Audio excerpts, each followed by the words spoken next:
ਵਾਹਿਗੁਰੂ ਜੀ ਕਾ ਖਾਲਸਾ ਵਾਹਿਗੁਰੂ ਜੀ ਕੀ ਫਤਿਹ। अस्सलाम वालेकुम आदाब बर्ज। मैं हाँ तुहाडी होस्ट नीलम कौर ते मैं TV 84 ਦੇ ਸਾਰੇ ਦਰਸ਼ਕਾਂ ਤੇ ਸਰੋਤਿਆਂ ਨੂੰ ਜੀ ਆਇਆਂ ਕਹਿੰਦੀ ਆ ਪ੍ਰੋਗਰਾਮ ਸੱਚੋ ਸੱਚ ਵਿੱਚ, ਜਿਹੜੇ ਇਸ ਪ੍ਰੋਗਰਾਮ ਨਾਲ ਦੇਸ਼ਾਂ ਵਿਦੇਸ਼ਾਂ ਤੋਂ ਜੁੜ ਚੁੱਕੇ ਨੇ। ਖਾਲਸਾ ਅਫੇਅਰ ਸੈਂਟਰ ਦੇ ਸੰਚਾਲਕ ਡਾਕਟਰ ਅਮਰਜੀਤ ਸਿੰਘ ਜੀ ਸਾਡੇ ਨਾਲ ਇਸ ਟਾਈਮ ਸਕਾਈਪ ਰਾਹੀਂ ਮੌਜੂਦ ਨੇ। ਆਓ ਉਹਨਾਂ ਨਾਲ ਗੱਲਬਾਤ ਕਰਕੇ ਅੱਜ ਦੇ ਅਹਿਮ ਇਸ਼ੂਜ਼ ਉੱਪਰ ਉਹਨਾਂ ਤੋਂ ਉਹਨਾਂ ਦਾ ਤਜਜ਼ੀਆ ਜਾਣਦੇ ਹਾਂ। ਜੀ ਡਾਕਟਰ ਸਾਹਿਬ, ਵਾਹਿਗੁਰੂ ਜੀ ਕਾ ਖਾਲਸਾ ਵਾਹਿਗੁਰੂ ਜੀ ਕੀ ਫਤਿਹ।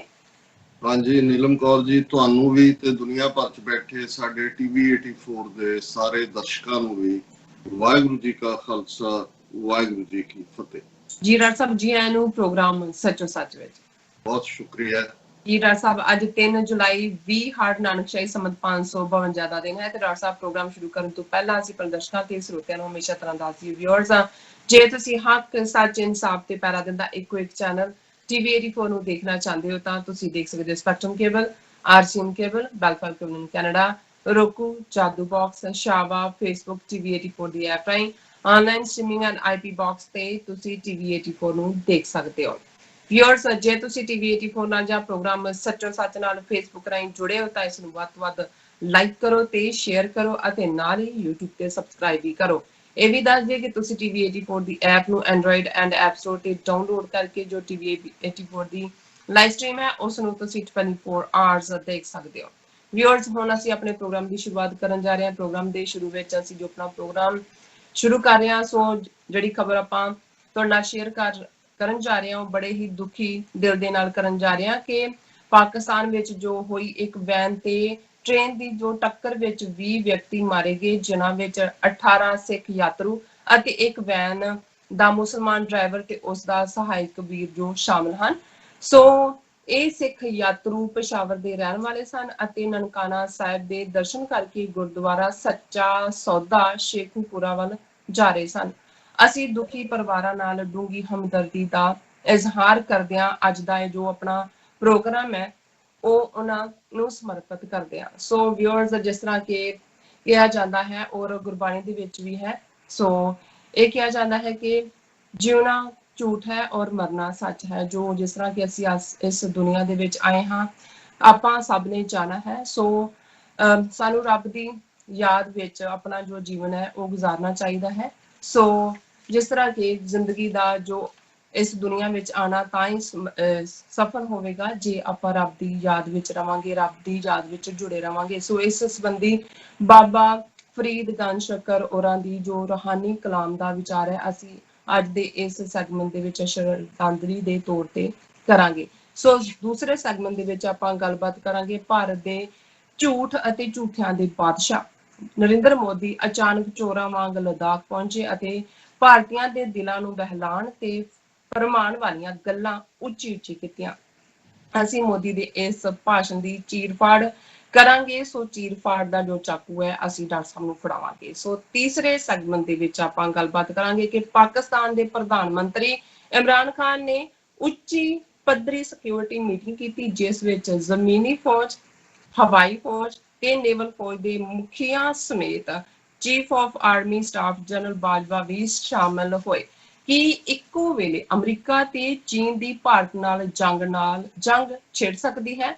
ਸੋ ਚੌਥੇ ਸੈਗਮੈਂਟ ਦੇ ਵਿੱਚ ਆਪਾਂ ਗੱਲਬਾਤ ਕਰਾਂਗੇ ਕਿ ਅੱਜ ਦੇ ਕਰੋਨਾ ਦੌਰ ਦੇ ਦੌਰਾਨ ਜਦੋਂ ਕਿ ਸਿੱਖ ਧਰਮ ਦੀ ਪਹਿਚਾਣ ਇੱਕ ਇਨਸਾਨੀਅਤ ਦੀ ਸੇਵਾ ਕਰਨ ਵਾਲੇ ਧਰਮ ਵਜੋਂ ਉਭਰੀ, ਅਚਾਨਕ ਖਾਲਿਸਤਾਨ ਦੇ ਮੁੱਦੇ ਦੀ ਆੜ ਵਿੱਚ ਭਾਰਤ ਸਰਕਾਰ ਨੇ ਸਿੱਖ ਨੌਜਵਾਨਾਂ ਦੀ ਜੋ ਫੜੋਫੜੀ ਅਤੇ ਝੂਠੇ ਕੇਸਾਂ ਵਿੱਚ ਫਸਾਣ ਦਾ ਜੋ ਸਿਲਸਿਲਾ ਹੈ ਉਹ ਸ਼ੁਰੂ ਕਰ ਦਿੱਤਾ ਹੈ।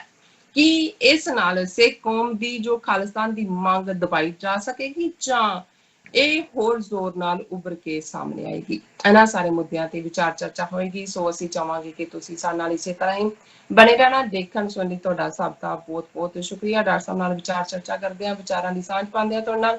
ਜੀ ਡਾਕਟਰ ਸਾਹਿਬ, ਕੀ ਕਹਿਣਾ ਚਾਹੋਗੇ ਇਹਨਾਂ ਸਾਰੇ ਮੁੱਦਿਆਂ ਤੇ? ਦੇਖੋ, ਅੱਜ ਸਾਡਾ ਪਹਿਲਾ ਸੈਗਮੈਂਟ ਸਿਆਸੀ ਵਿਚਾਰ ਦੀ ਥਾਂ ਤੇ ਜਿਹੜੀ ਜ਼ਿੰਦਗੀ ਦੀ ਹਕੀਕਤ ਹੈ, ਜਿਸ ਨੂੰ ਸਿਰਫ ਤੇ ਸਿਰਫ ਰੂਹਾਨੀ ਸ਼ੀਸ਼ੇ ਤੋਂ ਹੀ ਦੇਖਿਆ ਜਾ ਸਕਦਾ ਹੈ, ਜਾਂ ਰੂਹਾਨੀਅਤ ਦੇ ਰਸਤੇ ਤੇ ਤੁਰੇ ਹੋਏ ਜਿਹੜੇ ਗੁਰੂ ਪੀਰ ਪੈਗੰਬਰ ਨੇ, ਜਿਹੜਾ ਉਹਨਾਂ ਨੇ ਸਾਨੂੰ ਰਾਹ ਦੱਸਿਆ, ਅਸੀਂ ਉਸ ਦੀ ਰੋਸ਼ਨੀ ਵਿੱਚ ਹੀ ਦੇਖ ਸਕਦੇ ਹਾਂ।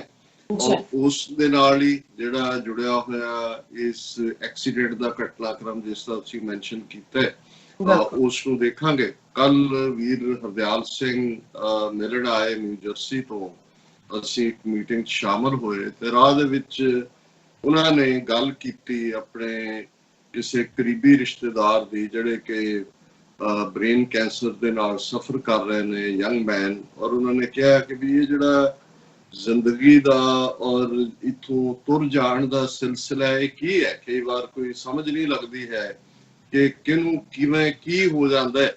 ਔਰ ਜਿਹੜੇ ਸਾਡੇ ਨਾਲ ਹੱਸਦੇ ਵਸਦੇ ਔਰ ਬਿਲਕੁਲ ਈਵਨ ਛੋਟੀ ਉਮਰ ਦੇ ਹੁੰਦੇ ਨੇ, ਉਹ ਕਿਵੇਂ ਸਫਰਿੰਗ 'ਚ ਚਲੇ ਜਾਂਦੇ ਨੇ। ਤੇ ਮੈਂ ਉਹਨਾਂ ਨੂੰ ਕਿਹਾ, ਮੈਂ ਕਿਹਾ ਕਿ ਵੀ ਇਹ ਤਾਂ ਰੱਬ ਜਾਣਦਾ ਕਿ ਦੁਨੀਆ 'ਚ ਜਦੋਂ ਭੇਜਦਾ ਵਾਪਸ ਸੱਦਣ ਦੀ ਤਰੀਕ ਵੀ ਨਾਲ ਹੀ ਲਿਖ ਦਿੰਦਾ, ਜਿਸ ਨੂੰ ਅਸੀਂ ਰੂਹਾਨੀਅਤ 'ਚ ਗੁਰਬਾਣੀ 'ਚ ਮੰਨਦੇ ਹਾਂ ਕਿ ਮਰਨ ਲਿਖਾਏ ਮੰਡਲ ਮੇ ਆਏ। ਮੰਡਲ ਵੈਸੇ ਸ਼ਮਿਆਨੇ ਨੂੰ ਕਹਿੰਦੇ ਨੇ, ਹਾਲਾਂ ਦੁਨੀਆ ਦਾ ਇਹ ਸ਼ਮਿਆਨਾ ਔਰ ਬਹੁਤ ਚਕਾਚੌਂਦ, ਲੇਕਿਨ ਜਦੋਂ ਅਸੀਂ ਇਸ ਦੁਨੀਆ ਦੇ ਵਿੱਚ ਆਉਂਦੇ ਵੀ ਹਾਂ ਉਸ ਤੋਂ ਪਹਿਲਾਂ ਹੀ ਸਾਨੂੰ ਭੇਜਣ ਵਾਲੇ ਨੇ ਲਿਖ ਦਿੱਤਾ ਹੋਇਆ ਕਿ ਵਾਪਸ ਕਦੋਂ ਸੱਦਣਾ। ਉਹਨੂੰ ਹੀ ਅਸੀਂ ਬਾਣੀ 'ਚ ਪੜ੍ਹਦੇ ਹਾਂ, ਘੱਲੇ ਆਵੇ ਨਾਨਕਾ ਸੱਦੇ ਉੱਠੀ ਜਾਏ, ਕਿ ਜਦੋਂ ਉਹ ਘੱਲਦਾ ਤੇ ਅਸੀਂ ਆ ਜਾਂਦੇ, ਜਦੋਂ ਉਹ ਸੱਦਦਾ ਅਸੀਂ ਉੱਠ ਕੇ ਤੁਰ ਜਾਂਦੇ। ਪਰ ਮੈਂ ਕਿਹਾ ਹਾਂ, ਇੱਕ ਚਾਹਨਾ ਅਸੀਂ ਜ਼ਰੂਰ ਕਰ ਸਕਦੇ ਹਾਂ, ਨਾ ਅਸੀਂ ਮਰਨ ਦੀ ਤਰੀਕ ਬਦਲ ਸਕਦੇ ਹਾਂ, ਨਾ ਹੀ ਬਦਲਣ ਦੀ ਮੰਗ ਕਰਨੀ ਚਾਹੀਦੀ ਹੈ ਰੱਬ ਤੋਂ। ਪਰ ਇੱਕ ਗੱਲ ਅਸੀਂ ਜ਼ਰੂਰ ਰੱਬ ਤੋਂ ਮੰਗ ਸਕਦੇ ਹਾਂ, ਉਹ ਜਿਹੜੀ ਬਾਬਾ ਕਬੀਰ ਨੇ ਫਰਮਾਈ ਕਿ ਕਬੀਰ ਕਿਉਂ ਜਾਣਾ ਕਿਵ ਮਰੇਂਗੇ, ਕੈਸਾ ਮਰਨਾ ਹੋਏ, ਜੇਕਰ ਸਾਹਿਬ ਮਨੋ ਨਾ ਵਿਸਰੈ ਤਾਂ ਸਹਿਲਾ ਮਰਨਾ ਹੋਏ। ਉਹ ਕਬੀਰ ਸਾਹਿਬ ਜਿਹੜੇ ਖੁਦ ਫਕੀਰੀ ਦੀਆਂ ਸਿਖਰਾਂ ਨੂੰ ਜਿਨ੍ਹਾਂ ਨੇ ਛੋਇਆ ਹੋਇਆ, ਜਿਨ੍ਹਾਂ ਦੇ ਬਾਰੇ ਜਿਨ੍ਹਾਂ ਨੇ ਖੁਦ ਆਪਣਾ ਰੱਬ ਦੇ ਨਾਲ ਕੀ ਸੰਬੰਧ ਹੈ, ਉਸ ਬਾਰੇ ਉਹਨਾਂ ਨੇ ਕਿਹਾ ਕਿ ਕਬੀਰ ਮਨ ਨਿਰਮਲ ਭਇਆ ਜੈਸੇ ਗੰਗਾ ਨੀਰ, ਪਾਛੇ ਲਾਗੋ ਹਰ ਫਿਰੇ ਕਹਿਤ ਕਬੀਰ ਕਬੀਰ। ਕਿ ਇਸ ਕਦਰ ਉਹਨਾਂ ਨੂੰ ਆਪਣੇ ਰੱਬ ਦੇ ਪਿਆਰ ਦੇ ਉੱਤੇ ਭਰੋਸਾ ਹੈ ਕਿ ਵੀ ਮੈਂ ਹੁਣ ਇਸ ਕਦਰ ਸਾਫ਼ ਹੈ ਮਨ ਦੇ ਨਾਲ, ਰੱਬ ਨਾਲ ਜੁੜਿਆ ਹੋਇਆ ਕਿ ਜਿਵੇਂ ਦੁਨੀਆ ਦੇ ਲੋਕ ਗੰਗਾ ਦੇ ਪਾਣੀ ਨੂੰ ਕਹਿੰਦੇ ਨੇ, ਔਰ ਅੱਜ ਹਾਲਤ ਇਹ ਹੈ ਕਿ ਪਾਛੇ ਲਾਗੋ ਹਰ ਫਿਰੇ ਕਹਿਤ ਕਬੀਰ ਕਬੀਰ, ਕਿ ਰੱਬ ਮੇਰੇ ਪਿੱਛੇ ਆ ਕੇ ਆਵਾਜ਼ਾਂ ਦਿੰਦਾ ਹੈ ਕਿ ਕਬੀਰ ਕਬੀਰ ਆ ਜਾ, ਕਿੱਥੇ ਹੈ ਕਬੀਰ। ਇਹ ਜਿਹੜੀ ਆਪਸ ਦੇ ਵਿੱਚ ਇੱਕ ਮੁਹੱਬਤ ਦੀ ਜ਼ਬਾਨ ਹੈ, ਅਸੀਂ ਬਹੁਤ ਵਾਰ ਦੁਨੀਆਦਾਰੀ ਲੋਕ ਕਰਨ ਵਾਲੇ ਲੋਕ ਇਹਨੂੰ ਨਹੀਂ ਸਮਝਦੇ। ਪਰ ਇਸ ਹਾਲਤ ਨੂੰ ਰੂਹਾਨੀ ਹਾਲਤ ਜਾਂ ਰੂਹਾਨੀ ਸਿਖਰ ਨੂੰ ਪਹੁੰਚੇ ਬਾਬਾ ਕਬੀਰ ਵੀ ਕਹਿੰਦੇ ਨੇ, ਕਬੀਰ ਕਿਉਂ ਜਾਣਾ ਕਿਵ ਮਰੇਂਗੇ, ਕੈਸਾ ਮਰਨਾ ਹੋਏ। ਹੁਣ ਸਾਨੂੰ ਨਹੀਂ ਪਤਾ ਸਾਡੀ ਮਰਨ ਦੀ ਥਾਂ, ਵਕਤ, ਮਾਹੌਲ ਕੀ ਹੈ। ਅਸੀਂ ਪਿਛਲੇ ਇਹਨਾਂ ਮਹੀਨਿਆਂ 'ਚ ਲਗਭਗ 4 ਮਹੀਨਿਆਂ 'ਚ ਦੇਖ ਰਹੇ ਹਾਂ ਕਿਵੇਂ ਲੱਖਾਂ ਲੋਕ ਦੁਨੀਆ ਦੇ ਵਿੱਚ ਤੁਰ ਗਏ ਕੋਵਿਡ-19 'ਚ। ਕਿਸੇ ਨੂੰ ਈਵਨ ਉਹਨਾਂ ਦੇ ਰਿਸ਼ਤੇਦਾਰਾਂ ਪਿਆਰਿਆਂ ਨੂੰ ਉਹਨਾਂ ਦਾ ਅਖੀਰਲਾ ਦਰਸ਼ਨ ਵੀ ਨਸੀਬ ਨਹੀਂ ਹੋਇਆ। ਕਈਆਂ ਨੂੰ ਜਿਨ੍ਹਾਂ ਨੂੰ ਵੱਡੀਆਂ ਪਿਟਸ ਦੇ ਵਿੱਚ ਸੁੱਟਿਆ ਗਿਆ, ਮਾਸ ਕ੍ਰੀਮੇਸ਼ਨਸ ਈਵਨ ਨਿਊਯਾਰਕ ਵਰਗੇ ਸ਼ਹਿਰ ਦੇ ਵਿੱਚ ਅਸੀਂ ਦੇਖਿਆ।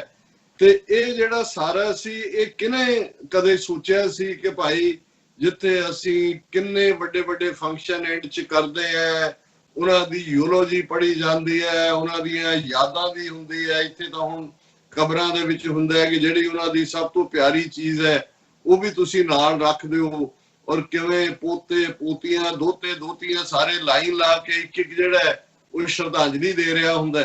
ਹੁਣ ਲੇਕਿਨ ਐਸਾ ਰੱਬ ਦਾ ਭਾਣਾ ਵਰਤਿਆ ਕਿ ਪਤਾ ਹੀ ਨਹੀਂ ਹੈ ਕਿ ਹਰ ਕੋਈ ਲੁਕਿਆ ਕਿ ਭਾਈ ਪਤਾ ਨਹੀਂ ਕਿਹਦੀ ਵਾਰੀ ਹੈ। ਖਬਰਾਂ ਹੀ ਸੁਣਨ ਨੂੰ ਮਿਲੀਆਂ ਕਿ ਭਾਈ ਫਲਾਂ ਵੀ ਤੁਰ ਗਿਆ, ਫਲਾਂ ਵੀ ਤੁਰ ਗਿਆ। ਮੌਤ ਨੇ ਨਾ ਜਵਾਨ ਦੇਖਿਆ, ਨਾ ਬੁੱਢਾ ਦੇਖਿਆ, ਨਾ ਕਾਲਾ ਦੇਖਿਆ, ਨਾ ਗੋਰਾ ਦੇਖਿਆ। ਸੋ ਇਹਨਾਂ ਹਾਲਾਤਾਂ ਚੋਂ ਅਸੀਂ ਗੁਜ਼ਰਨ ਤੋਂ ਬਾਅਦ ਜਦੋਂ ਅਸੀਂ ਇਹ ਦੇਖਦੇ ਕਿ ਫਿਰ ਵੀ ਸਾਨੂੰ ਕਿੰਨੀ ਸਮਝ ਆਇਆ ਜਾਂ ਕਿੰਨੀ ਸਮਝ ਆਈ ਹੈ, ਉਹ ਤਾਂ ਡੇ ਟੂ ਡੇ 'ਚ ਨਜ਼ਰ ਆਉਂਦਾ ਹੀ ਹੈ ਕਿ ਬਈ ਕਿਵੇਂ ਇਸ ਸਾਰੀ ਮੁਸੀਬਤ ਦੇ ਪੀਰੀਅਡ 'ਚ ਵੀ ਬਲੈਕ ਮਾਰਕੀਟ ਵਾਲਿਆਂ ਨੇ ਆਪਣਾ ਕੰਮ ਜਾਰੀ ਰੱਖਿਆ। ਕਈ ਗੁਣਾ ਸਟਾਕਰਸ ਹੋਲਡਰਸ ਉਹਨਾਂ ਨੇ ਆਪਣਾ ਕੰਮ ਜਾਰੀ ਰੱਖਿਆ। ਜੇ ਸਰਕਾਰਾਂ ਨੇ ਕਿਤੇ ਸਹੂਲਤਾਂ ਦਿੱਤੀਆਂ ਤੇ ਕਿਵੇਂ ਜਾਲੀ ਨਾਵਾਂ ਦੇ ਥੱਲੇ ਰਾਸ਼ਨ ਤੋਂ ਲੈ ਕੇ ਸਭ ਕੁਝ ਲੁੱਟਣ ਲੁਟਾਉਣ ਦਾ ਕੰਮ ਵੀ ਜਾਰੀ ਰਿਹਾ, ਜਾਲੀਪੁਣਾ ਵੀ ਜਾਰੀ ਰਿਹਾ। ਸਭ ਤੋਂ ਜ਼ਿਆਦਾ ਹੈਕਰਸ ਵੀ ਇਸ ਪੀਰੀਅਡ ਚ ਆਏ, ਜਿਹੜੇ ਫੋਨਾਂ ਦੇ ਉੱਤੇ ਘਰ ਬੈਠੇ ਲੋਕਾਂ ਨੂੰ ਜਿਹੜਾ ਉਹਨਾਂ ਦੇ ਬੈਂਕ ਅਕਾਊਂਟ ਖਾਲੀ ਕਰਵਾ ਦਿੱਤੇ। ਹੁਣ ਇਹ ਇੱਕ ਵੱਖਰਾ ਹੈ, ਲੇਕਿਨ ਈਵਨ ਜਿਹੜੇ ਰੂਹਾਨੀਅਤ ਦੇ ਰਸਤੇ ਤੇ ਤੁਰੇ ਨੇ ਬਾਬਾ ਕਬੀਰ, ਉਹਨਾਂ ਨੇ ਵੀ ਇਹ ਚਾਹਨਾ ਜ਼ਾਹਰ ਕੀਤੀ ਕਿ ਭਾਈ ਕਦੋਂ ਕਿੱਥੇ ਕੀ ਹੋਣਾ ਇਹਦੇ ਤੇ ਤਾਂ ਨਹੀਂ ਹੈ, ਪਰ ਹੇ ਰੱਬ, ਹੇ ਵਾਹਿਗੁਰੂ, ਹੇ ਅੱਲਾਹ ਤਾਲਾ, ਇਹ ਰਹਿਮਤ ਕਰੀ ਕਿ ਜਦੋਂ ਮੇਰਾ ਅਖੀਰਲਾ ਸਾਹ ਵੀ ਆਏ, ਇਸ ਦੁਨੀਆ ਤੋਂ ਜਾਣ ਦਾ ਵਕਤ ਆਏ, ਉਦੋਂ ਮੈਨੂੰ ਤੂੰ ਨਾ ਭੁੱਲੇ। ਜੇਕਰ ਸਾਹਿਬ ਮਨੋਂ ਨਾ ਵਿਸਰੇ ਤਾਂ ਸਹਿਲਾ ਮਰਨਾ ਹੋਏ। ਨਾਲੇ ਯਾਦ ਦਹਾਨੀ ਵੀ ਕਰਵਾਈ ਕਿ ਮਰਨਾ ਤਾਂ ਹੈ, ਪਰ ਜੇ ਸਾਹਿਬ ਦੀ ਯਾਦ ਰਹੇ, ਰੱਬ ਦੀ ਯਾਦ ਰਹੇ, ਤਾਂ ਸਮਝੋ ਮਰਨਾ ਵੀ ਸੌਖਾ ਮਰਨਾ। ਪਰ ਕਿਉਂਕਿ ਕੱਲ ਹੀ ਇਹ ਵਿਚਾਰ ਚਰਚਾ ਹੋ ਰਹੀ ਸੀ ਤੇ ਅੱਜ ਸਵੇਰੇ ਉੱਠਦੇ ਆ ਜਿਹੜੀ ਪਹਿਲੀ ਖਬਰ ਨਜ਼ਰਾਂ ਚੋਂ ਗੁਜ਼ਰੀ, ਉਸ ਦੇ ਉੱਤੇ ਜਿਹੜਾ ਉਹ ਨਜ਼ਰ ਪੈਂਦੇ ਆ ਇੱਕਦਮ ਤੁਹਾਡਾ ਮਨ ਵੀ ਵਿਰਾਗ ਦੇ ਵਿੱਚ ਆਉਂਦਾ ਹੈ। ਕਿਉਂਕਿ ਜਦੋਂ ਅਸੀਂ ਇੱਕ ਪਾਸੇ ਕੋਵਿਡ ਦੇ ਨਾਲ ਜੋ ਚੱਲ ਰਿਹਾ ਹੈ, ਭਾਣਾ ਵਾਪਰ ਰਹੇ ਨੇ, ਉਸ ਦੇ ਉੱਤੇ ਜਿਹੜਾ ਆਪਣੇ ਆਪ ਦੇ ਨਾਲ ਸੋਚ ਰਹੇ ਹੁੰਦੇ ਆ ਕਿ ਭਾਈ ਕਿਵੇਂ ਕਿੰਨੇ ਅੱਧ ਖਿੜੇ ਫੁੱਲ, ਕਿੰਨੀਆਂ ਕਲੀਆਂ ਈਵਨ ਜਿਨ੍ਹਾਂ ਨੂੰ ਅਜੇ ਜੀਵਨ ਦੇ ਵਿੱਚ ਬਲੂਮ ਕਰਨ ਦਾ ਮੌਕਾ ਵੀ ਨਹੀਂ ਮਿਲਿਆ, ਉਹ ਤੁਰੇ ਜਾ ਰਹੇ ਨੇ। ਔਰ ਇਹ ਖਬਰ ਪਾਕਿਸਤਾਨ ਦੇ ਹਵਾਲੇ ਨਾਲ, ਔਰ ਖਾਸ ਤੌਰ ਤੇ ਜਦੋਂ ਅਸੀਂ ਪਿਛਲੇ 2 ਦਿਨ ਲਗਾਤਾਰਤਾ ਨਾਲ ਕਰਤਾਰਪੁਰ ਸਾਹਿਬ ਕੋਰੀਡੋਰ ਦਾ ਜ਼ਿਕਰ ਕੀਤਾ ਹੈ ਕਿ ਪਾਕਿਸਤਾਨ ਦੀ ਹਕੂਮਤ ਨੇ ਖੋਲ ਦਿੱਤਾ ਹੈ ਕਰਤਾਰਪੁਰ ਸਾਹਿਬ ਦਾ ਗੁਰਦੁਆਰਾ, ਪਾਕਿਸਤਾਨ ਦੇ ਸਿੱਖ ਜਾ ਰਹੇ ਨੇ, ਔਰ ਉਹਨਾਂ ਨੇ ਇਵਨ ਭਾਰਤ ਸਰਕਾਰ ਨੂੰ ਕਿਹਾ ਕਿ ਭਾਈ ਤੁਸੀਂ ਭੇਜ ਦਿਓ ਜਥੇ, ਅਸੀਂ ਤਿਆਰ ਹੈ। ਹਾਲਾਂ ਉਹਨਾਂ ਨੇ ਵਿਦ ਡਿਸਡੇਨ ਇਹਨੂੰ ਰਿਜੈਕਟ ਕੀਤਾ, ਔਰ ਅਸੀਂ ਤਾਰੀਫ ਕੀਤੀ ਕਿ ਭਾਈ ਪਾਕਿਸਤਾਨ ਦੇ ਵਿੱਚ ਜਿਹੜਾ ਇੱਕ ਇਸਲਾਮਿਕ ਜਮਹੂਰੀਅਤ ਹੈ, ਮੁਲਕ ਹੈ, ਉਹਨਾਂ ਨੇ ਕਿਸ ਕਦਰ ਜਿਹੜਾ ਇਸ ਗੱਲ ਨੂੰ ਯਕੀਨੀ ਬਣਾਇਆ ਕਿ ਸਿੱਖ ਧਰਮ ਆਪਣਾ ਫੇਥ ਜਿਹੜਾ ਸਾਡਾ ਮੱਕਾ ਔਰ ਮਦੀਨਾ ਹੈ, ਨਨਕਾਣਾ ਸਾਹਿਬ ਸਾਡਾ ਮੱਕਾ ਹੈ, ਕਰਤਾਰਪੁਰ ਸਾਹਿਬ ਮਦੀਨਾ ਹੈ, ਉਸ ਦੇ ਲਈ ਉਹਨਾਂ ਨੇ ਕਿਵੇਂ ਪੇਸ਼ਕਦਮੀ ਕਰਕੇ ਭਾਰਤ ਨੂੰ ਕਿਹਾ ਕਿ ਭਾਈ ਅਸੀਂ ਪੂਰੀ ਤਰ੍ਹਾਂ ਤਿਆਰ ਹੈ। ਔਰ ਜਿਹੜੀ ਖਬਰ ਇਸ ਵੇਲੇ ਸਾਰੇ ਪਾਸੇ ਸਿੱਖ ਜਗਤ ਦੇ ਵਿੱਚ ਵੀ ਔਰ ਸਾਡੀ ਪਾਕਿਸਤਾਨੀ ਕਮਿਊਨਿਟੀ ਚ ਵੀ ਇਸ ਦੇ ਨਾਲ ਇੱਕ ਸ਼ੋਕ ਦੀ ਲਹਿਰ ਹੈ, ਅਫਸੋਸ ਦਾ ਮਾਹੌਲ ਹੈ, ਉਹ ਇਹ ਕਿ 30 ਦੇ ਲਗਭਗ ਸਿੱਖ ਪਰਿਵਾਰਾਂ ਦੇ ਜੀ ਜਿਹੜੇ ਕਿ ਪਿਸ਼ਾਵਰ ਦੇ ਵਿੱਚ ਰਹਿੰਦੇ ਨੇ, ਉਹ ਨਨਕਾਣਾ ਸਾਹਿਬ ਦੇ ਦਰਸ਼ਨਾਂ ਦੇ ਲਈ ਆਏ। ਔਰ ਜ਼ਾਹਰ ਹੈ ਉਹਨਾਂ ਦੇ ਪਰਿਵਾਰਕ ਕੋਈ ਜਿਹੜਾ ਉਹ ਸ਼ੋਕ ਸਮਾਗਮ ਵੀ ਸੀ, ਔਰ ਉੱਥੋਂ ਉਹ ਦਰਸ਼ਨ ਕਰਕੇ ਰੁਕ ਕੇ ਨਨਕਾਣਾ ਸਾਹਿਬ ਜਿੰਨਾ ਵੀ ਵਕਤ ਉਹਨਾਂ ਨੇ ਗੁਜ਼ਾਰਿਆ, ਉਹਨਾਂ ਨੇ ਵਾਪਸ ਪਿਸ਼ਾਵਰ ਜਾਣਾ ਸੀ। ਔਰ ਉਹਨਾਂ ਨੇ ਇਹ ਵਿਚਾਰ ਕੀਤਾ ਕਿ ਭਾਈ ਰਾਹ ਦੇ ਵਿੱਚ ਜਿਹੜਾ ਸ਼ੇਖੂਪੁਰੇ ਦੇ ਵਿੱਚ ਇੱਕ ਵੱਡਾ ਇਤਿਹਾਸਕ ਗੁਰਦੁਆਰਾ ਹੈ, ਗੁਰਦੁਆਰਾ ਸੱਚਾ ਸੌਦਾ, ਔਰ ਸਾਡੇ ਪਾਕਿਸਤਾਨੀ ਵੀਰ ਭੈਣ ਵੀ ਸ਼ਾਇਦ ਕਾਫੀ ਹੁਣ ਜਾਣਦੇ ਨੇ ਕਿ ਇਹਨਾਂ ਗੁਰਦੁਆਰਿਆਂ ਨਾਲ ਜੁੜਿਆ ਇਤਿਹਾਸ। ਸਾਡੇ ਤਾਂ ਇਤਿਹਾਸ ਦੇ ਜਿਹੜੇ ਬਹੁਤ ਚੀਦਾ ਵਾਕਿਆ ਜਿਹੜਾ ਹਰ ਇੱਕ ਨੂੰ ਪਤਾ ਹੁੰਦਾ ਹੈ, ਉਹਨਾਂ ਦੇ ਵਿੱਚ ਸੱਚਾ ਸੌਦਾ ਨਾਲ ਜੁੜਿਆ ਇਤਿਹਾਸ ਵੀ ਹੈ ਕਿ ਕਿਵੇਂ ਗੁਰੂ ਨਾਨਕ ਸਾਹਿਬ ਨੂੰ ਉਹਨਾਂ ਦੇ ਪਿਤਾ ਜੀ ਨੇ 20 ਰੁਪਏ ਦੇ ਕੇ ਭੇਜਿਆ ਸੀ ਉਦੋਂ, ਕਿਉਂਕਿ ਸੱਚਾ ਸੌਦਾ ਉੱਥੇ ਹੀ ਮੰਡੀ ਚੂੜਕਾਨਾ ਹੈ ਜਿਹੜੀ ਅੱਜ ਤੋਂ 500 ਸਾਲ ਪਹਿਲਾਂ ਵੀ ਵੱਡੀ ਮੰਡੀ ਸੀ, ਔਰ ਉਹਨਾਂ ਨੇ ਭੇਜਿਆ ਕਿ ਤੁਸੀਂ ਜਿਹੜਾ ਹੋਰ ਤਾਂ ਆਪਣੇ ਰੱਬ ਦੀ ਯਾਦ ਵੱਲ ਤੁਰੇ ਹੋਏ ਹੋ, ਲੱਗੇ ਰਹਿੰਦੇ ਹੋ, ਪਰ ਕੋਈ ਨਾ ਕੋਈ ਤੁਸੀਂ ਕੱਲ ਨੂੰ ਤੁਹਾਡਾ ਵਿਆਹ ਵੀ ਹੋਣਾ ਹੈ, ਦੁਨੀਆਦਾਰੀ ਵੀ ਕਰਨੀ ਜ਼ਰੂਰੀ ਹੈ, ਤੇ ਕੋਈ ਕੰਮਕਾਰ ਕੋਈ ਵਪਾਰ ਕਰੋ। ਉਹਨਾਂ ਨੇ ਕਿਹਾ ਜੀ ਵੀ ਲੈ ਲੈ 20 ਰੁਪਏ ਨਾਲ, ਸਾਥੀ ਵੀ ਭਾਈ ਬਾਲਾ ਉਹਨਾਂ ਦੇ ਤੁਰ ਪੈਂਦੇ ਨੇ, ਔਰ ਉਹ ਕਹਿੰਦੇ ਨੇ ਕਿ ਭਾਈ ਖਰਾ ਸੌਦਾ ਖਰੀਦਿਓ, ਵੀ ਚੰਗਾ ਚੀਜ਼ ਸਾਫ਼ ਸੁਥਰਾ, ਤਾਂ ਕਿ ਤੁਸੀਂ ਆਪਣਾ ਜਿਹੜਾ ਉਹਨੂੰ ਵਪਾਰ ਕਰ ਸਕੋ। ਔਰ ਜਿਵੇਂ ਸਾਡਾ ਨੈਰੇਟਿਵ ਹੈ ਇਤਿਹਾਸ ਦਾ ਕਿ ਹੁਣ ਨਨਕਾਣਾ ਸਾਹਿਬ ਤੋਂ ਮੰਡੀ ਚੂੜਕਾਣਾ ਤੱਕ ਦਾ ਜਿਹੜਾ ਰਸਤਾ ਜਿੰਨੇ ਕੁ ਵੀ ਕੋਹ ਦਾ ਸੀ ਉਦੋਂ, ਉਹ ਕਾਫੀ ਡੈਂਸ ਜੰਗਲ ਵੀ ਰਾਹ ਚ ਪੈਂਦਾ ਸੀ। ਔਰ ਦੂਸਰਾ ਔਰ ਗੁਜ਼ਰ ਰਹੇ ਨੇ ਮੰਡੀ ਪਹੁੰਚਣ ਤੋਂ ਪਹਿਲਾਂ ਹੀ ਜਿਹੜਾ ਜੰਗਲ ਹੈ ਉਸ ਚੋਂ ਦੇਖਦੇ ਨੇ ਕਿ ਵੱਡੀ ਗਿਣਤੀ ਦੇ ਵਿੱਚ, ਸੈਂਕੜਿਆਂ ਦੀ ਗਿਣਤੀ ਚ ਫਕੀਰਾਂ ਦਾ ਇੱਕ ਟੋਲਾ ਬੈਠਾ ਹੈ, ਕੋਈ ਬੰਦਗੀ ਕਰ ਰਿਹਾ, ਕੋਈ ਸੁੱਤਾ ਹੈ, ਕੋਈ ਥੱਕਿਆ ਹੈ।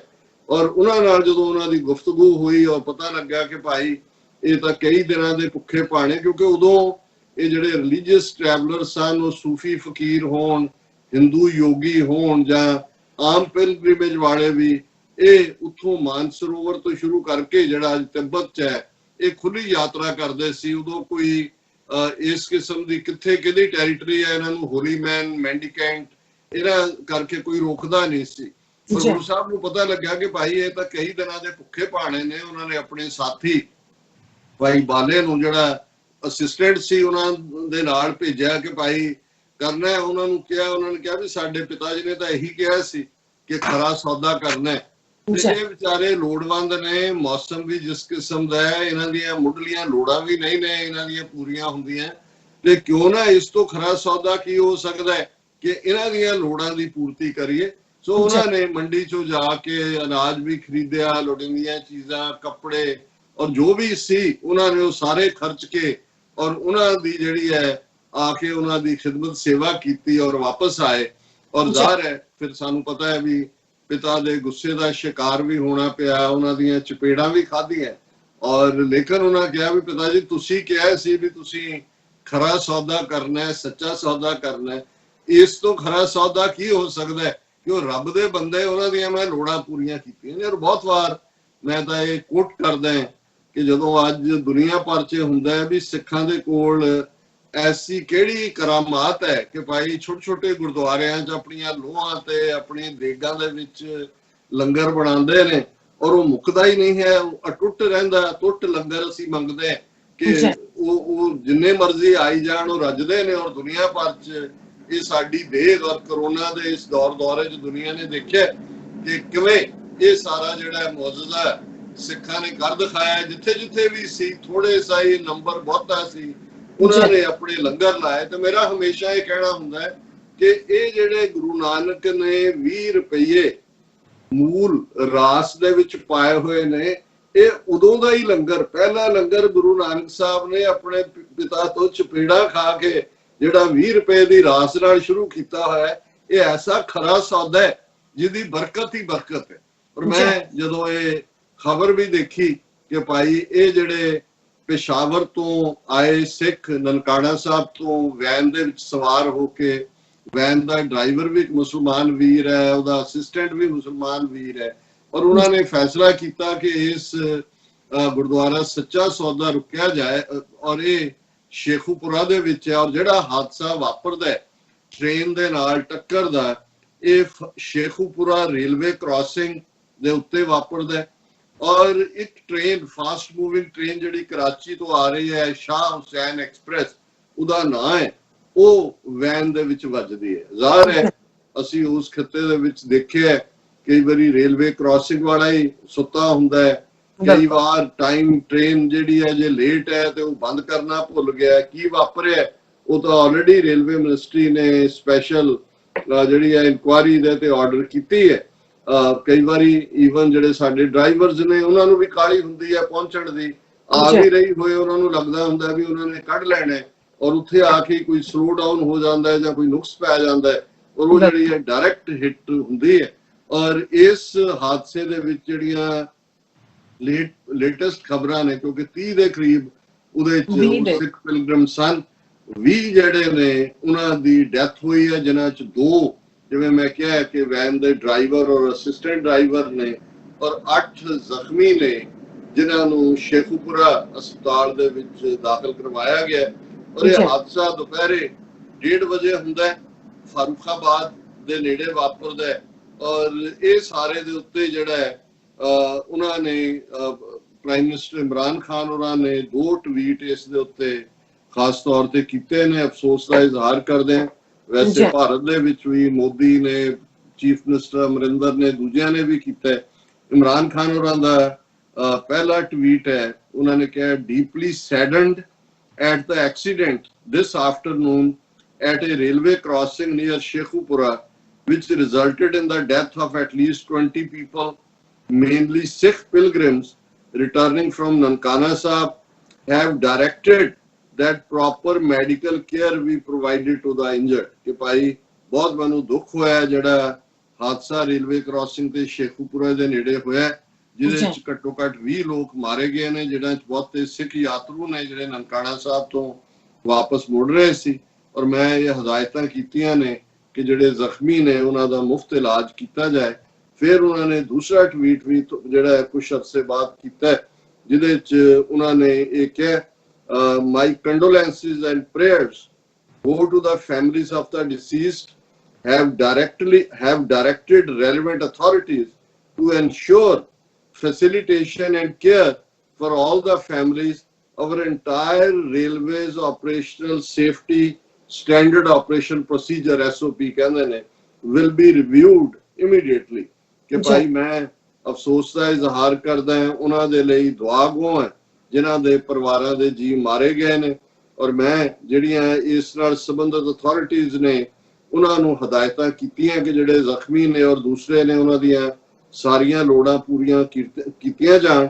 ਔਰ ਅਸੀਂ ਜਿਹੜਾ ਸਾਡਾ ਰੇਲਵੇ ਸੇਫਟੀ ਆਪਰੇਸ਼ਨ ਹੈ ਸਟੈਂਡਰਡ ਆਪਰੇਸ਼ਨਲ ਪ੍ਰੋਸੀਜਰ ਉਹਦੇ ਥੱਲੇ ਅਸੀਂ ਇਹ ਸਾਰੇ ਨੂੰ ਰਿਵਿਊ ਕਰਾਂਗੇ ਔਰ ਇਹ ਸਾਰੇ ਦੇ ਉੱਤੇ ਅਸੀਂ ਜਿਹੜਾ ਉਹ ਕਾਰਵਾਈ ਕਰ ਰਹੇ ਹਾਂ। ਸੋ ਮੈਂ ਇਹ ਸਮਝਦਾ ਕਿ ਵੀ ਹੋਰ ਜਦੋਂ ਕੁਝ ਵਾਪਰ ਜਾਂਦਾ ਹੈ ਤੁਸੀਂ ਕੀ ਕਰ ਸਕਦੇ ਹੋ, ਲੇਕਿਨ ਇਹ ਇੱਕ ਖੁਸ਼ਗਵਾਰ ਖਬਰ ਹੈ ਕਿ ਭਾਈ ਇਸ ਸਾਲ ਔਰ ਇਹ ਥੋਰਲੀ ਪਾਕਿਸਤਾਨੀ ਸਿੱਖ ਨੇ ਔਰ ਆਵਾਮ ਵੱਲੋਂ ਵੀ ਜਿਹੜਾ ਦੁੱਖ ਦਾ ਇਜ਼ਹਾਰ ਕੀਤਾ ਗਿਆ, ਪਰ ਜਦੋਂ ਪ੍ਰਾਈਮ ਮਿਨਿਸਟਰ ਇਸ ਗੱਲ ਨੂੰ ਯਕੀਨੀ ਬਣਾਉਣ ਕਿ ਭਾਈ ਉਹਨਾਂ ਨੇ ਇਸ ਦਾ ਉਹਨਾਂ ਨੇ ਨੋਟਿਸ ਵੀ ਲਿਆ ਔਰ ਲੋੜੀਂਦੀ ਕਾਰਵਾਈ ਵੀ ਕੀਤੀ ਹੈ, ਤੇ ਫਿਰ ਬਾਕੀ ਜਿਹੜੀਆਂ ਅਥਾਰਟੀਜ਼ ਹੁੰਦੀਆਂ ਨੇ ਉਹ ਵੀ ਐਕਟਿਵ ਹੁੰਦੀਆਂ। ਔਰ ਇਹ ਗੱਲ ਦੱਸਦੀ ਵੀ ਹੈ ਕਿ ਕਿਵੇਂ ਪਾਕਿਸਤਾਨ ਦੇ ਵਿੱਚ ਇਹ ਛੋਟੀ ਜਿਹੀ ਮਾਈਨੋਰਿਟੀ 40 ਤੋਂ 50 ਹਜ਼ਾਰ ਸਿੱਖ ਪਾਕਿਸਤਾਨ 'ਚ ਹੋਣਗੇ, ਉਹਨਾਂ ਦੇ ਇਸ ਦੁੱਖ ਦੇ ਵਿੱਚ ਵੀ ਪ੍ਰਾਈਮ ਮਿਨਿਸਟਰ ਸਮੇਤ ਰੇਲਵੇ ਮਿਨਿਸਟਰ ਨੇ ਵੀ ਸ਼ੇਖ ਰਸ਼ੀਦ ਹੋਰਾਂ ਨੇ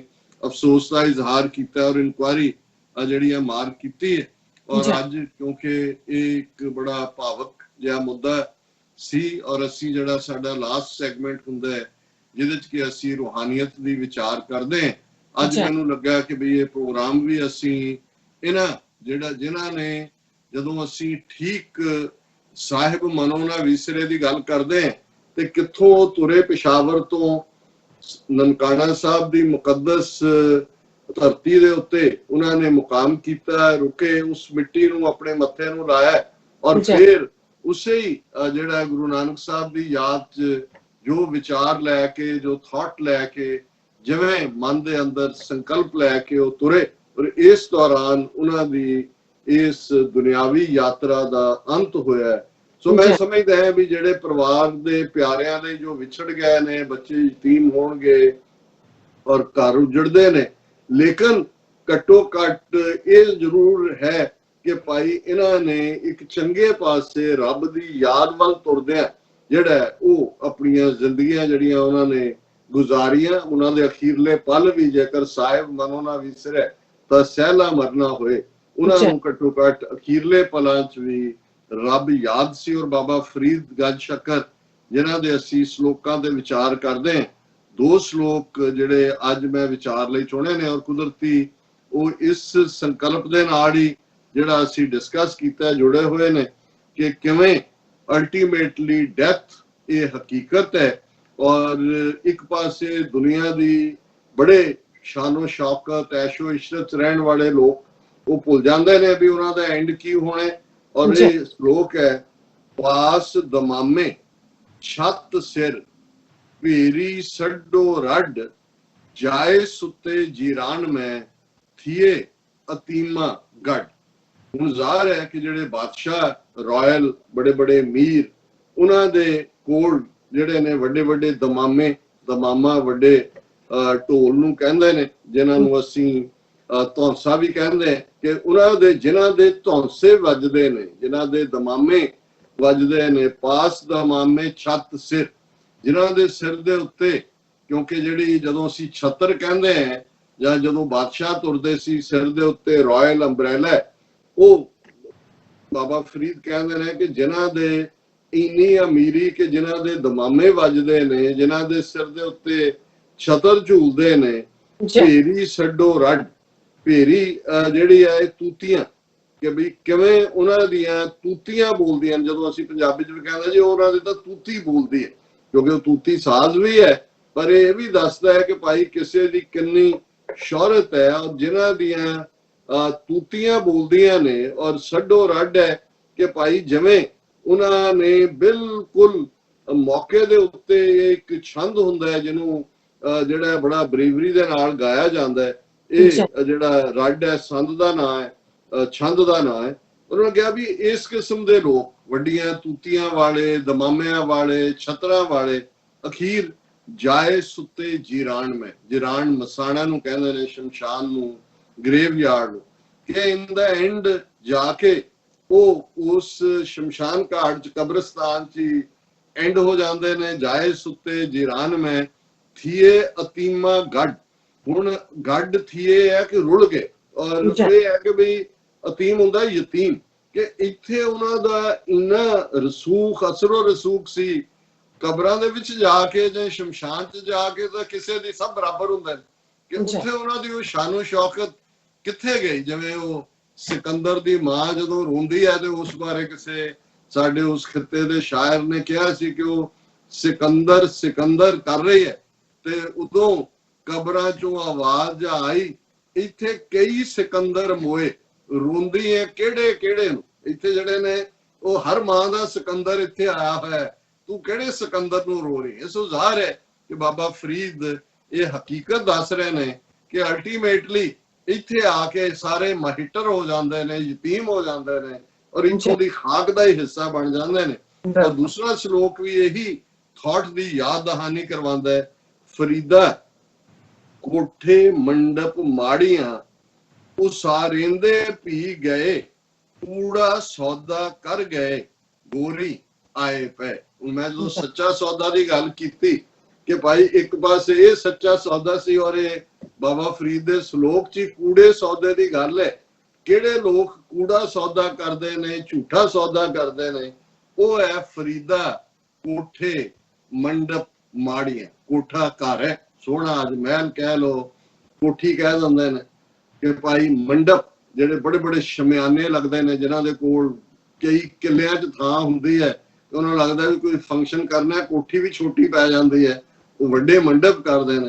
ਤੇ ਬਾਬਾ ਫਰੀਦ ਕਹਿੰਦੇ ਨੇ ਫਰੀਦਾ ਕੋਠੇ ਮੰਡਪ ਮਾੜੀਆਂ, ਮਾੜੀ ਕਹਿੰਦੇ ਨੇ ਚੁਬਾਰੇ, ਕਿ ਜਿਨ੍ਹਾਂ ਦੇ ਕੋਠੀਆਂ ਬੜੇ ਬੜੇ ਸ਼ਮਿਆਨੇ, ਬੜੇ ਬੜੇ ਮੰਡਪ, ਉਸ ਸਾਰੇਂਦੇ ਵੀ ਗਏ, ਕਿ ਸਾਰੀ ਜ਼ਿੰਦਗੀ ਉਹਨਾਂ ਨੂੰ ਇਹ ਲੱਗਾ ਵੀ ਇਹ ਕੋਠੀ ਨਾ ਜੇ ਹੈ ਤਾਂ ਸਾਡੇ ਸ਼ਰੀਕਾਂ ਦੀ ਤਾਂ $1 ਮਿਲੀਅਨ ਦੀ ਆ, ਹੁਣ ਅਸੀਂ 10 ਏਕੜ ਥਾਂ ਲੈਣੀ ਆ, ਉਹਦੇ ਉਹ ਸਾਰੀ ਉਮਰ ਇਦਾਂ ਦੇ ਸ਼ਾਨ ਸ਼ੌਕਤ ਵਾਲੇ ਸਮਾਨ ਇਕੱਠੇ ਕਰਦੇ ਇਹੀ ਉਸਾਰਿੰਦੇ ਚਲੇ ਗਏ।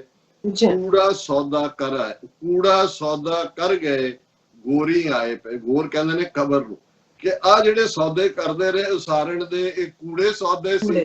ਅਲਟੀਮੇਟਲੀ ਆ ਕੇ ਗੌਰ ਦੇ ਵਿੱਚ, ਕਬਰ ਦੇ ਵਿੱਚ ਪਏ, ਤੇ ਫਿਰ ਜ਼ਿੰਦਗੀ ਦਾ ਕੀ ਮਤਲਬ ਰਹਿ ਗਿਆ, ਜਦੋਂ ਕਿ ਸਾਰੀ ਜ਼ਿੰਦਗੀ ਜਿਹਨੂੰ ਇੱਕ ਤਾਂ ਕੁਰਬਾਨੀ ਚ ਕਿਹਾ ਗਿਆ ਕਿ ਉਹ ਜੂਏ ਚ ਹਾਰ ਦਿੱਤੀ ਹੈ। ਜਿਹੜਾ ਕੂੜਾ ਸੌਦਾ ਹੈ ਇਸ ਦੌੜ ਚ ਹੈ, ਇਸ ਜ਼ਿੰਦਗੀ ਨੂੰ ਜੂਏ ਚ ਹਾਰਨਾ। ਸੋ ਇਸ ਥਾਟ ਦੇ ਨਾਲ ਅਸੀਂ ਇਸ ਸੈਗਮੈਂਟ ਨੂੰ, ਕਿ ਭਾਈ ਰੱਬ ਰਹਿਮਤ ਕਰੇ, ਜਿਹੜੇ ਦੁਨੀਆ ਤੋਂ ਚਲੇ ਗਏ ਨੇ ਉਹਨਾਂ ਦਾ ਦਰਜਾ ਬੁਲੰਦ ਹੋਏ, ਜਿਵੇਂ ਸਾਡੇ ਇਸਲਾਮ ਦੇ ਵਿੱਚ ਸਾਡੇ ਭੈਣ ਭਰਾ ਯਾਦ ਕਰਦੇ ਨੇ, ਮੁਸਲਮਾਨ ਵੀਰ ਵੀ ਉਹਦੇ ਚ ਨੇ, ਔਰ ਜਿਵੇਂ ਸਾਡੀ ਅਰਦਾਸ ਹੁੰਦੀ ਹੈ ਕਿ ਗੁਰੂ ਉਹਨਾਂ ਨੂੰ ਆਪਣੇ ਚਰਨਾਂ ਚ ਨਿਵਾਸ ਬਖਸ਼ਣ, ਔਰ ਬਾਕੀ ਸਾਰੇ ਪਰਿਵਾਰ ਨੂੰ, ਉਹਨਾਂ ਦੇ ਮਿੱਤਰਾਂ ਸੱਜਣਾ ਹਿਤੈਸ਼ੀਆਂ ਨੂੰ ਭਾਣਾ ਮੰਨਣ ਦਾ ਬਲ ਬਖਸ਼ਣ। ਇਹ ਰੱਬ ਦੇ ਹੁਕਮ ਚ ਹੁੰਦਾ ਹੈ, ਔਰ ਇੱਥੇ ਕਿਸੇ ਦਾ ਕੋਈ ਵਸ ਨਹੀਂ ਚੱਲਦਾ। ਜੀ ਡਾਕਟਰ ਸਾਹਿਬ, ਤੁਹਾਡਾ ਬਹੁਤ ਬਹੁਤ ਸ਼ੁਕਰੀਆ। ਸੋ ਇੱਥੇ ਲੈਣੇ ਆ ਬ੍ਰੇਕ। ਵਿਊਅਰਸ ਤੁਸੀਂ ਇਸੇ ਤਰ੍ਹਾਂ ਹੀ ਬਨੇ ਰਹਿਣਾ, ਮਿਲਦੇ ਆ ਛੋਟੇ ਜਿਹੇ ਵਕਫੇ ਤੋਂ ਬਾਅਦ।